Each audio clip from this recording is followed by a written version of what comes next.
해방이 되기 전에 서울의 한 부잣집에 작은 방 하나를 얻어서 사는 아버지와 어린 아들이 있었습니다. 날품팔이 하면서 하루하루 살고 있는데 어느 추운 겨울날 이 집주인 부자가 문을 열고 집에 들어가면서 보니까 새를 얻어 사는 그 가난한 아빠와 아이가 마루에서 아버지가 주는 찬밥을 떠서 받아먹는 장면을 목도하게 됩니다.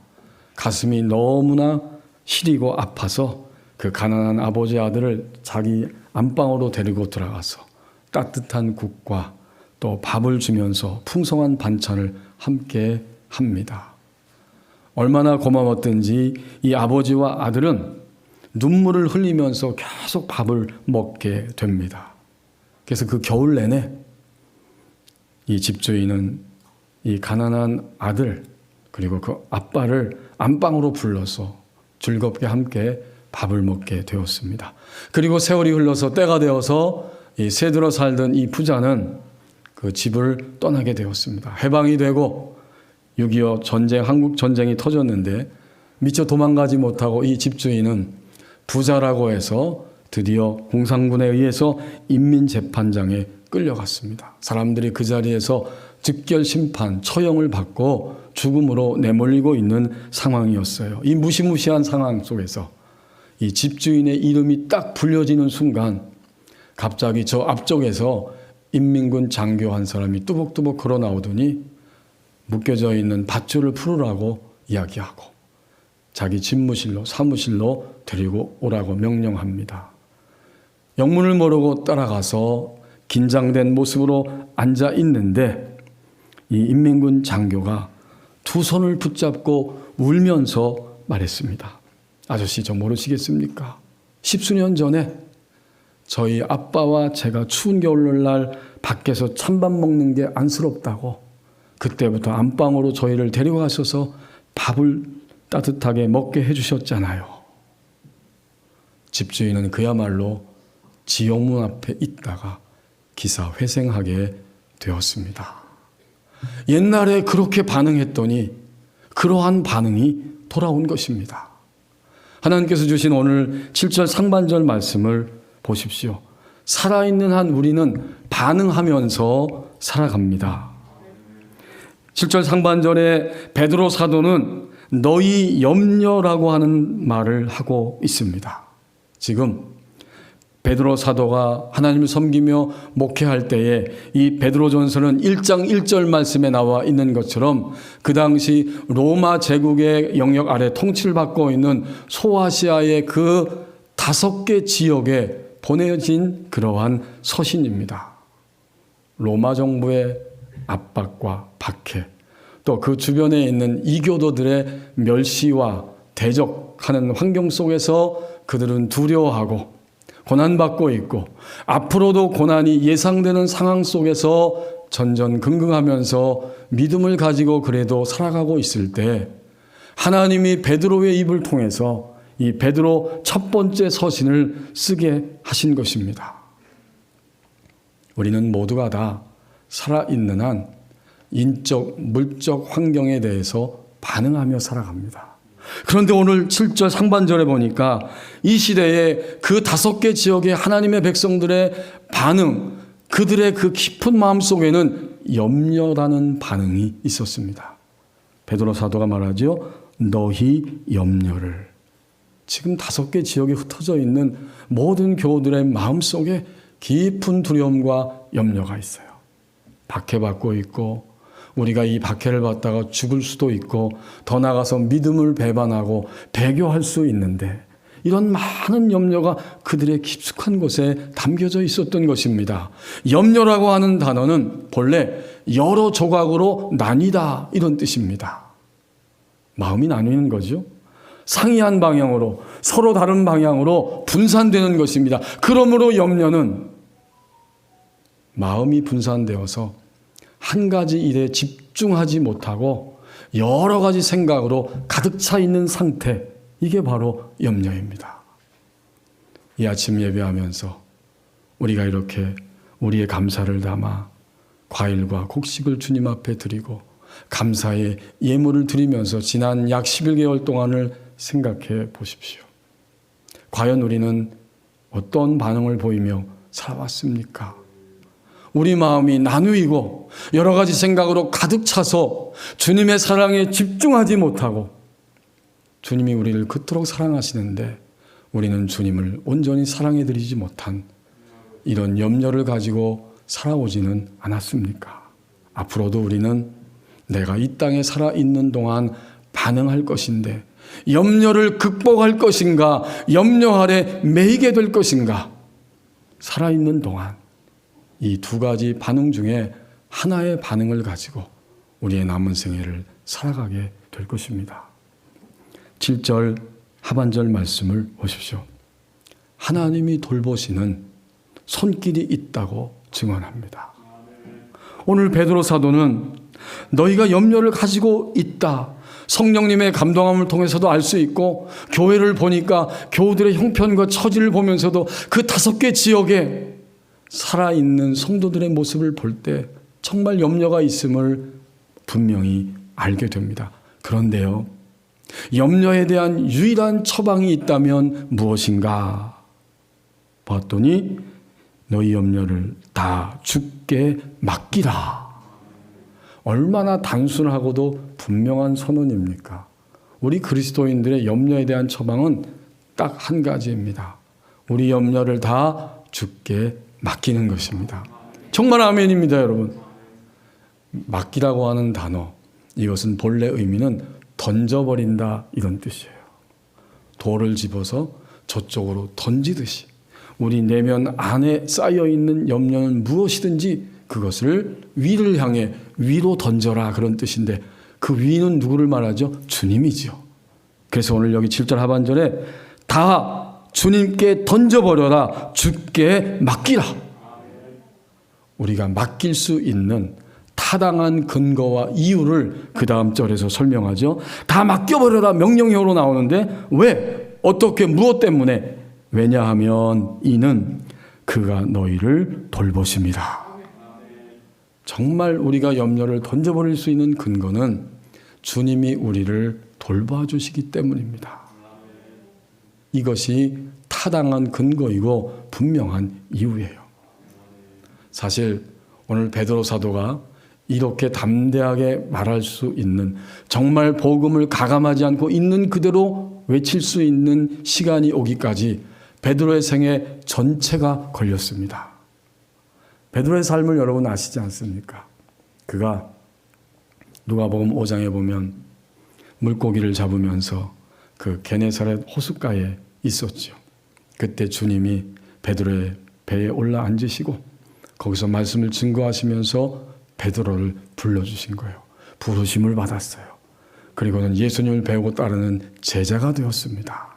정말 예수님을 적극적으로 가장 앞장서서 따르는 유능한 수제자였지만, 하지만 그는 예수님을 십자가 앞에서 부인해버렸습니다. 이제 주님 돌아가셨으니 우리는 희망이 없고 살 수 없다. 두려움 가운데 다시 옛날 직업으로 돌아갔어요.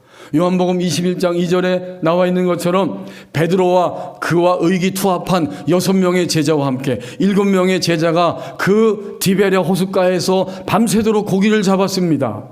한 마리도 잡지 못했는데 그 현장에 주님이 찾아오셨잖아요. 다시 부활의 주님을 만나게 되었어요.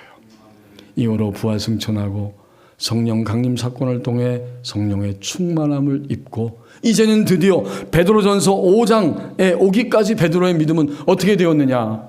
자기를 감당하고 교우들을 돌보면서 하나님의 생명을 흘러가게 하는 이런 자리에 선 것입니다. 그런 거로 다시 오늘 7절 말씀을 보면 너희가 염려 가지고 있다 그렇게 반응한다. 다 주께 맡겨버려. 왜냐하면 이것은 주께서 너희를 돌보시기 때문이다. 이렇게 고백할 수 있는 이 자리까지 베드로는 일생이 걸려서 순교하는 지점의 직전에 이런 믿음의 자리까지 올 수가 있었습니다. 사실 우리 지난 약 11개월 동안의 삶을 돌아보십시다. 오늘 사도가 말하는 것처럼 너희를 돌보시는 하나님의 손길이 있다. 이렇게 말하고 있습니다. 그래서 우리는 감사하겠다고 오늘 결단하고 있는 겁니다. 우리의 감사는 무엇입니까? 그렇다면 우리는 무엇을 감사하고 있는 것입니까? 우리의 상황과 형편이 다 다르지만 우리가 오늘 감사하는 것은 지금 이 자리에 오기까지 하나님의 돌보시는 손길이 있었기 때문입니다. 정말 하나님이 돌봐주신 거예요. 우리 장로님이 기도하신 것처럼. 하나님이 돌봐주셨기에 오늘 여기에 이 자리에 있습니다. 우리 자신을 생각해 보아도 우리는 베드로와 같은 삶을 반복하면서 지난 11개월 동안을 살아왔어요. 하나님이 나를 사랑한다는 사실을 믿고 의지하는 그러한 순간들도 있었고, 반대로 하나님의 사랑이 믿어지지 않아서 하나님을 등져버리고 그리고 내 기분과 감정을 따라서 그렇게 살아온 세월들도 있었습니다. 하나님을 멀리하고도 살아왔습니다. 그럼에도 불구하고 오늘 이 예배 자리에 있다고 하는 것은 전적으로 하나님의 돌보시는 은혜입니다.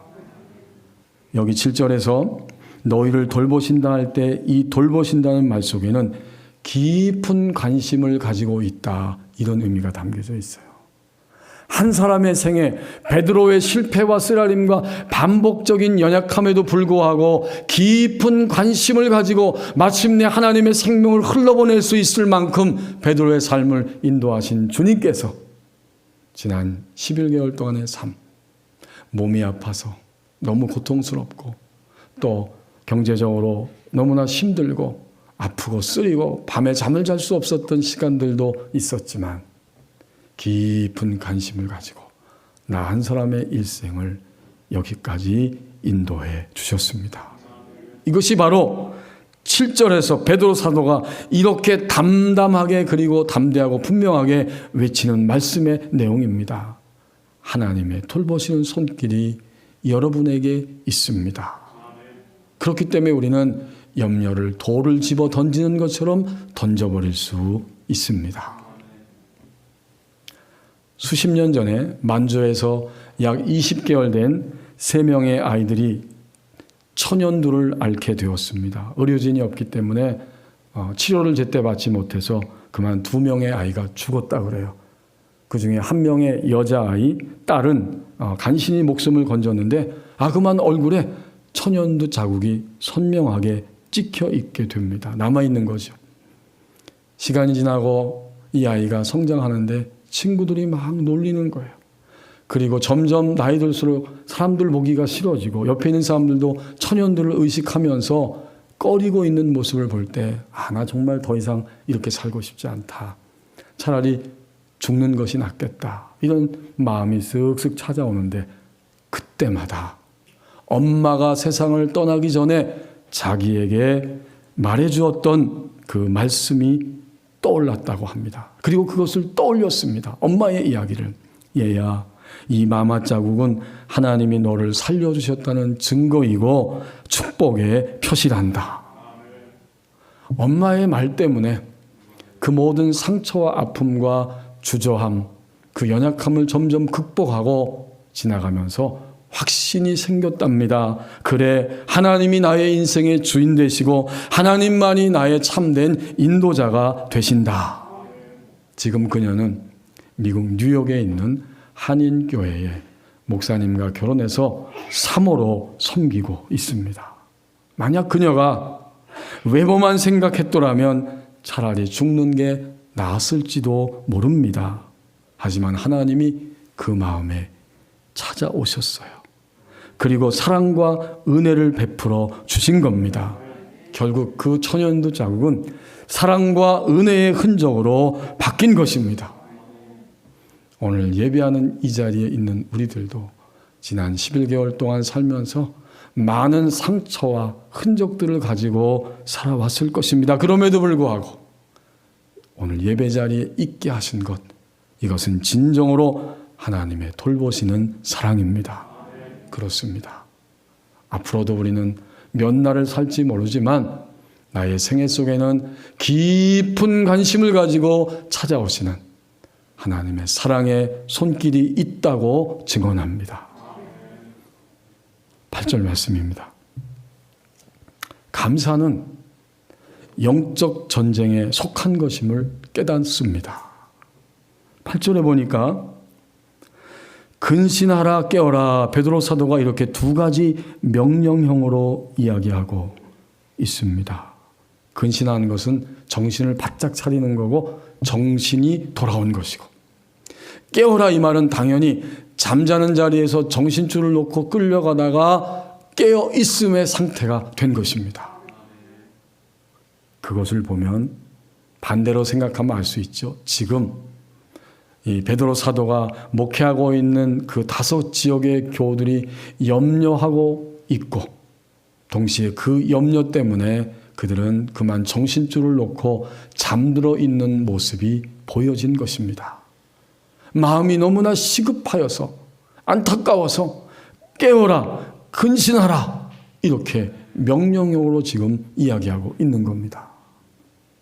여러분, 우리는 이 말씀을 읽으면서 정말 하나님 앞에서 우리가 감사할 수 있다는 것, 감사의 자리에 갈 수 있다는 것은 저절로 되는 게 아니라는 걸 알 수 있어요. 그것은 바로 영적 전쟁입니다. 8절 그 다음에 쭉 이야기하잖아요. 깨어라, 근신하라, 깨어라. 너희 대적 마귀가 우는 사자같이 두루다니며 삼킬 자를 찾나니. 그렇습니다. 저절로 되는 게 아니라 감사할 수 있는 것은 영적 전쟁에 속한 것이다. 마귀, 대적자, 회방자지요. 고발자입니다. 여러 용어로 표현되는데 하나같이 마귀는 우리의 믿음을 회방하고 우리를 대적하고 우리를 하나님 앞에 고발하면서 우리 양심을 찌르고 너는 자격이 없고 너가 지금 2021년 1월부터 11월까지 셋째 주까지 찾아왔는데 네가 무슨 양심으로 교회 앞에 나가서 예배한다는 거야. 너는 형편없이 살았잖아. 이렇게 끊임없이 우리를 고발하고 고소하는 자가 바로 대적자 마귀입니다. 사실 그 말이 맞아요.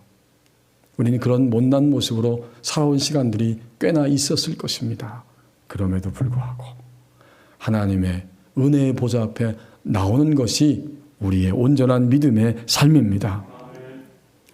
얼마나 생생한지 근신하라 깨어라 한 다음에 마귀를 이야기해 주고 있죠. 너희 대적 마귀가 이렇게 말합니다. 여러분 에베소 6장 20절 이하에 보면 우리가 몸과 정신세계의 문제를 넘어서서 영적인 존재인 사탄이 바로 우리의 믿음을 대적하고 고소하고 고발하는 그런 씨름을 우리 그리스도인들은 싸우며 살아간다. 이 영적 전쟁의 실제를 에베소 6장 그 20절 이하에서 보여주고 있죠.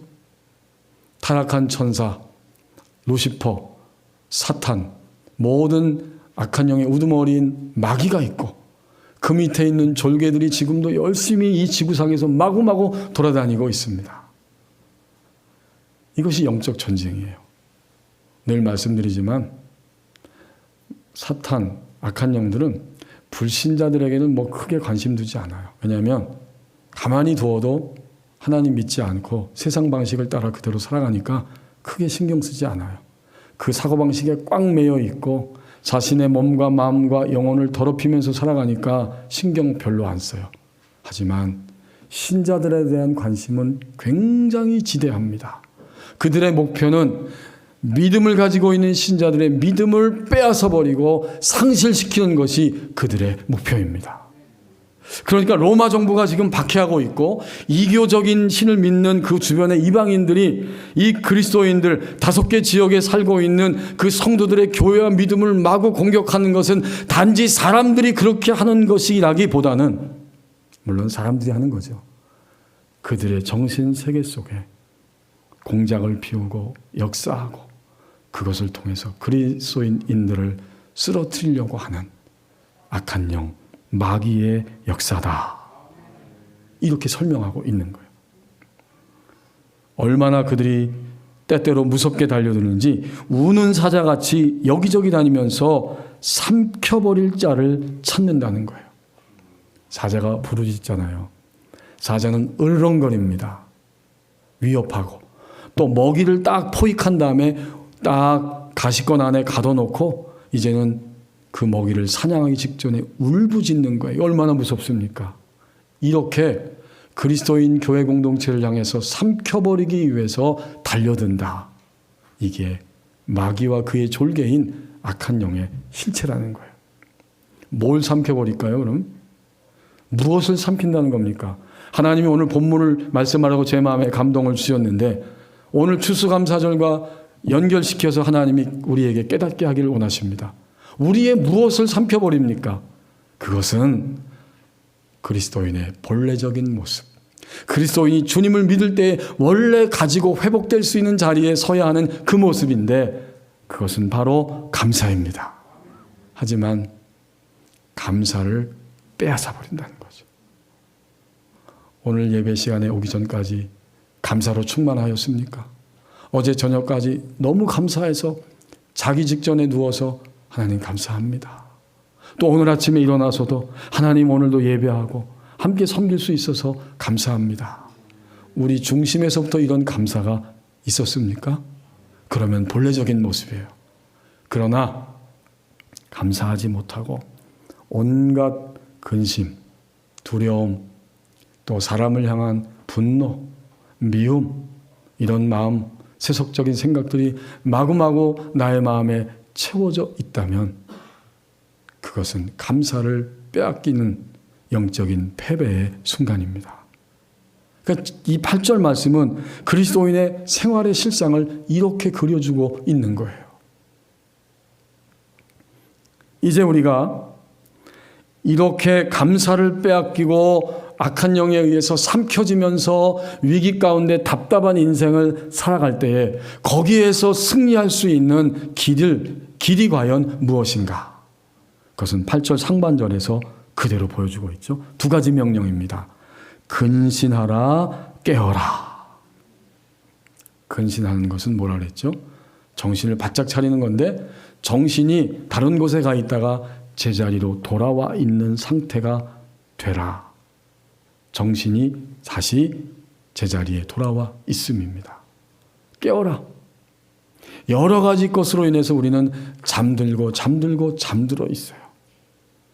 하나님의 위대한 사랑과 진리와 생명보다는 내 안에 가득 차 있는 것이 훨씬 더 크기 때문에 잠들어 있고 마는 거예요.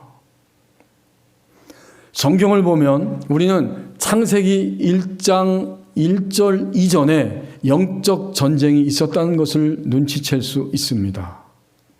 그렇죠? 하나님이 천지를 창조하시기 전에 영적 전쟁은 이미 벌어졌어요. 하나님의 천사여 위대한 피조물이었던 한 천사, 성경에 보면 그가 루시퍼인데 그 이사야 14장, 에스겔 28장에 보면 나오죠. 그가 하나님을 거역하고 배반하고 교만해져서 하늘에서 땅으로 떨어지게 됩니다. 그 교만 때문에 심판을 받고, 물론 아직 영원한 심판은 오지 않았지만 그는 이미 예수 그리스도의 십자가와 부활을 통해서 심판을 받은 거예요. 그렇게 떨어지면서 하늘별 3분의 1을 가지고 함께 내려왔고 같이 타락한 천사들이 바로 사탄과 그의 졸개인 악한 영들, 귀신들입니다. 그들이 그렇게 영적 전쟁에서 타락하고 하나님과 감히 영적 전쟁을 벌이게 되었지만 당연히 하나님의 상대는 되지 않고 하나님이 지금 승리하게 하셨고 예수 그리스도의 십자가와 부활을 통해서 앞으로 영원히 승리하게 하실 겁니다. 그런데 성경을 보면 창세기가 쫙 펼쳐지면서 천지 만물이 지어지고 아담과 하와가 창조되죠. 바로 그 순간에 아담과 하와가 뱀의 모양으로 나타난 악한 영의 충동에 의해서 하나님의 말씀을 절대적으로 받아들이지 않고 의심하면서 결국은 그들은 오늘 8절 말씀 그대로 정신줄이 그만 놓여짐으로 인해서 근신하지 못하고 깨어있지 못함으로 인해서 하나님의 편에 서지 못하고 타락하게 되는 현실이 나타나게 됩니다. 이게 바로 뭐예요? 영적 전투입니다. 그러니까 영적 전투는 태초 이전부터 있었고 인간이 창조될 때 그것이 현격하게 그대로 드러나게 되었고 이 지상의 역사가 지속되는 한 영적 전쟁은 지금도 진행형입니다. 그러므로 신자는 어떻게 영적 전투에서 전쟁에서 이기게 되느냐? 근신하라. 정신을 다시 제자리로 돌려놓는 것이고 어떤 것에 의해서도 하나님 말씀과 사랑보다 더 크게 생각하고 거기에 휘청거리지 않고 잠들지 않고 깨어 있어야만 합니다. 사실 베드로 사도가 이 말을 이렇게 명령형으로 말할 때는 자신의 뼈아픈 경험이 있는 거지요. 여러분이 성경을 읽어보면 누가복음 22장에서 특별히 그 장면을 쫙 그려주고 있습니다.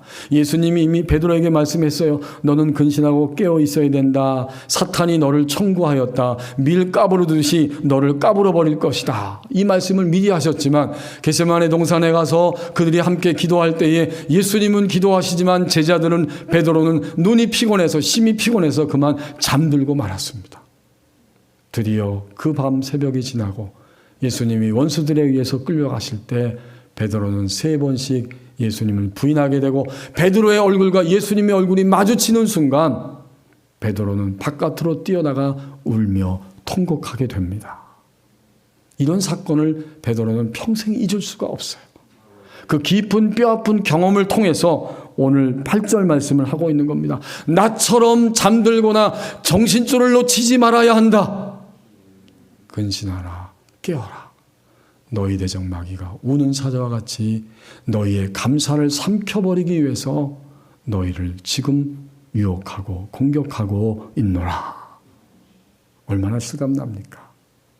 오늘 추수감사주일 예배를 드리면서 이 순간에도 우리가 정신줄을 놓아버리고 잠들어버릴 만한 그러한 근심과 염려와 유혹이 혹시 있습니까? 그런 타락이 우리에게 있습니까? 그러면 오늘 주님이 베드로의 입을 통해서 우는 사자와 같이 두루다니며 삼킬 자를 찾는다는 이 음성을 온전히 들을 수 있기를 주님의 이름으로 축복합니다. 확실히 감사는 이렇게 영적 전쟁에 속한 것임을 오늘 본문이 우리에게 증거해 줍니다. 여기에 근신하라 깨어라 이 두 단어가 나오는데 성경 외에 초대교회 역사가인 유세비우스가 전하는 그 편지가 있는데 기원후 2세기 예수님 태어나신 이후 2세기쯤 되었을 때 유세비우스가 편지를 쓰게 됩니다. 비엔나와 리온으로부터 이런 제목의 편지를 썼는데 거기에 이 단어가 나옵니다. 한 여성 성도를 소개하고 있는 거예요. 고문을 견디다 못해서 예수님을 부인해 버렸어요. 비블리스란 여성 성도인데 그러자 이 고문하는 자들이 다른 그리스도인들의 이름을 대라고 강력하게 고문을 또 하기 시작합니다. 그 육체적인 극단의 순간에 이 비블리스라고 하는 여성도가 정신이 돌아왔어요. 그 단어가 바로 근신하라 이 단어였습니다. 그리고는 깊은 잠에서 깨어나는 것처럼 깨어났어요.